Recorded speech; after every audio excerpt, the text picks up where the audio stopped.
बड़ा करने की जरूरत नहीं होती है।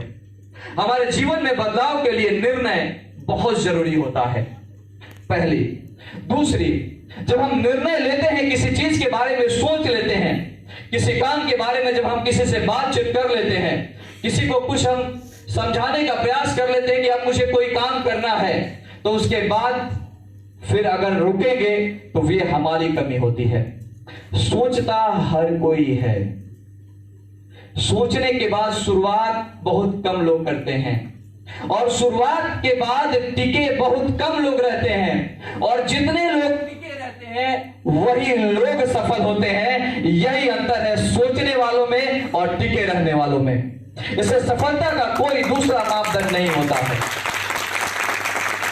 हम जिस जगह से, जिस बिहार से हम सभी बिलोंग करते हैं, यहाँ पे सबसे बड़ा अभिशाप है कि लीग से अलग हटके कुछ करना।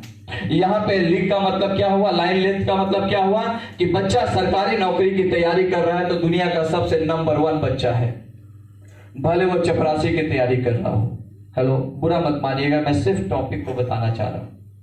अगर वो सरकारी नौकरी की तैयारी कर रहा है तो इस धरती का भगवान है, और अगर कोई सरकारी नौकरी छोड़ करके दूसरा किसी दूसरे काम के बारे में सोच रहा है तो वो सबसे बुरा इंसान है। उससे दोस्ती छुड़ा दी जाती है, उससे बच्चों का उठना बैठना छुड़ा दिया जाता है। ये हमारे समाज का कल्चर है। कैसे बदलेगा? यह बदलेगा हम और आप जैसे लोगों से। यह बदलेगा जब हम और आप जैसे लोग बाजार में जाएंगे और लोगों को बताएंगे कि नौकरी के अलावे भी एक सब टॉपिक है, एक ऐसा व्यवसाय है जिसे हम बिजनेस कहते हैं, उसमें भी लोग सफल हो सकते हैं, उसमें भी लोग अच्छा कर सकते हैं। तभी इस बिहार में बदलाव आ सकता है। आप सभी जानते हैं कि नौकरियों की क्या हालत है। आप सभी जानते हैं कि किस तरीके से युवा 1000 फॉर्म निकलता है, 7000 फॉर्म निकलता है तो 10 लाख बच्चे फॉर्म भरा करते हैं। कितने नए लोग यहाँ पे आए हुए हाथ उठाएंगे जो फर्स्ट टाइम आए हैं सेशन में? First time. ओके, एक बार जोरदार तालियां सभी के लिए बजाइए प्लीज।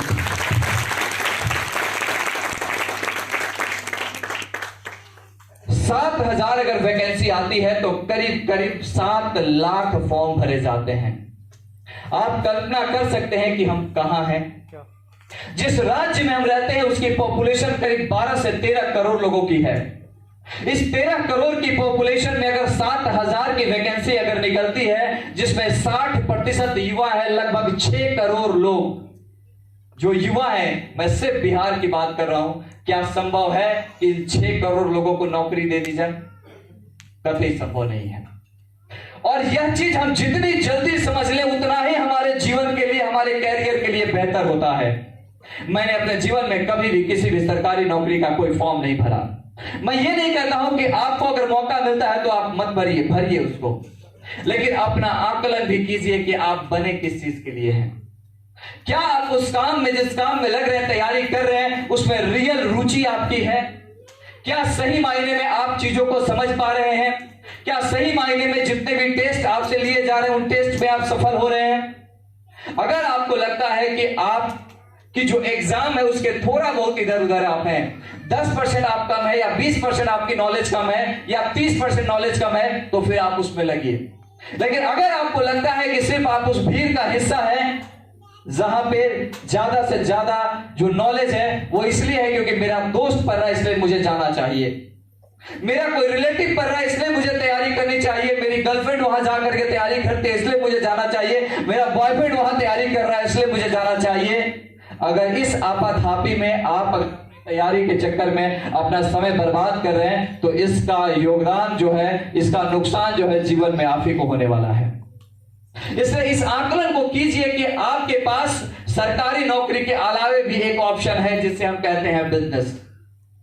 बिजनेस सब जैसे ही बिहार में आता है हम सभी को लगता है कि दुनिया का सबसे मुश्किल काम है। जी हां, मुश्किल हर काम होता है, चाहे वो बिजनेस हो, चाहे वो सरकारी नौकरी की तैयारी हो, चाहे दुनिया का कोई भी ऐसा काम हो जो सबसे मुश्किल होता है। मुश्किल का एहसास तो ऊपर वाले हमें उसी दिन करा देते हैं जब हम पहली बार धरती पे जन्म लेते हैं। उस दिन की तकलीफ भी बताती है कि आने वाला जो जीवन है, आने वाला जो सफर है वो आसान नहीं होने वाला है। यही जब हम जन्म लेते हैं तो इसका एहसास हमें होता है। इसीलिए जब हम वहां से आते हैं तो हम रोते रोते आते हैं कि आगे हंसना हमें ही सीखना है। क्योंकि शुरुआत रोने से हर किसी की होती है, और जब कोई व्यक्ति बड़ा होकर अपने कर्तव्य से, अपने कर्म से अपने आप को ऊंचा कर लेता है, अपने महत्व से अपने दुनिया में एक अलग मौका अपने आप को साबित कर देता है, बेहतर साबित कर देता है, तो निश्चित तौर पे वह व्यक्ति या अपने लिए खुशी ढूंढ लेता है। इसलिए एक मौका बता, इसलिए एक चीज तो आपको तय माननी होगी कि जो आप चाहते हैं, भले हम सभी इस धरती पे रोते हुए आए हैं, लेकिन हंसना, जिंदगी को खुशी खुशी जिंदगी बनाना, यह हम सभी का दायित्व होता है। इसलिए उस एहसास से हमें यह बताया गया कि जीवन में संघर्ष है। इसलिए अगर सरकारी नौकरी लेने में संघर्ष है, तो फिर बिजनेस करने में भी संघर्ष हो सकता है। इसमें कोई बुरी बात नहीं, लेकिन एक अच्छी बात है, सरकारी नौकरी में सीट्स की लिमिटेशन है कि इतने ही लोगों को मौका मिल सकता है, चाहे आप कितने भी ब्रिलियंट क्यों ना हो। मान लीजिए एक उदाहरण के लिए कि अगर 30 लोगों की या 100 लोगों की वैकेंसी है, 1000 लोगों का एग्जाम लिया जाता है और 200 लोग इक्वल है नॉलेज में, 200 लोग ब्रिलियंट हैं, उनके पास बहुत नॉलेज है। उस पोस्ट को पाने के लिए, उस एग्जाम को पास करने के लिए जितने भी सवालों का जवाब देना है वो दे सकते हैं। तो अगर उस 1000 में 200 लोग सिलेक्ट होके आते हैं और वैकेंसी 100 लोगों की है, तो आपको इस बात की जानकारी होगी कि नॉलेज, जानकारी, ज्ञान सब कुछ रहते हुए भी उन 100 लोगों को छांट दिया जाएगा, उन 100 लोगों को मौका नहीं दिया जाएगा। ये होती है सरकारी नौकरी। लेकिन व्यापार कहता है, बिजनेस कहता है कि अगर आप में दम है, अगर आप में सीखने की ललक है, अगर आप इस बाजार के बेताज बादशाह बनना चाहते हैं और आप में उतना नॉलेज है और कॉन्फिडेंस है, तो अगर 200 नहीं 2 लाख लोग इस बाजार में अपने मेहनत को ठीक तरीके से अंजाम दें, अपने काम को ठीक तरीके से करें, अपने बिजनेस पे ठीक तरीके से फोकस करें, तो 2 लाख में 1 लाख लोग सफल हो सकते हैं। ये बिजनेस की खासियत होती है, क्योंकि यहां कोई सीट लिमिटेशन नहीं है, यहां पे किसी भी प्रकार का फाउंडेशन नहीं है। आप गुजरात चले जाइए, आप राजस्थान चले जाइए, आप अगर अदर कंट्री की बात करते हैं तो जापान चले जाइए, चाइना चले जाइए। हम 10th के बाद इतिहास में उलझ जाते हैं कि पता नहीं क्या क्या हुआ, और वहां पे 8 के बाद यह बताया जाता है कि आगे क्या क्या आने वाला है, उसके लिए टेक्नोलॉजी बनाओ। यही फर्क है हमारे और बाहर वाले में। यही कारण है कि चाइना इतना आगे है, यही कारण है कि जापान इतना छोटा देश होने के बावजूद, परमाणु बम झेलने के बावजूद, हर बार वहां पे तूफान आती है और एक बार वहां पे, हर बार कहीं ना कहीं वहां पे भूकंप आता है और अपने आप को समाप्त करके फिर से खड़ा कर लेता है। और हम 135 करोड़ की पॉपुलेशन वाला देश सिर्फ नौकरी के पीछे भागते भागते भागते भागते अपने उम्र को समाप्त करते जा रहे हैं। ये हमारे लिए सोचने का विषय है। इसमें कुछ राज्य इस बात को आसानी से समझ चुके हैं, जिसमें गुजरात है। आज वहां का आप गौर कीजिएगा तो इस बात को देखिएगा, ज्यादा से ज्यादा जो बच्चे हैं, जो 11th-12th की पढ़ाई के दौर से ही उनको बिजनेस के बारे में अवेयर कराने लगता था।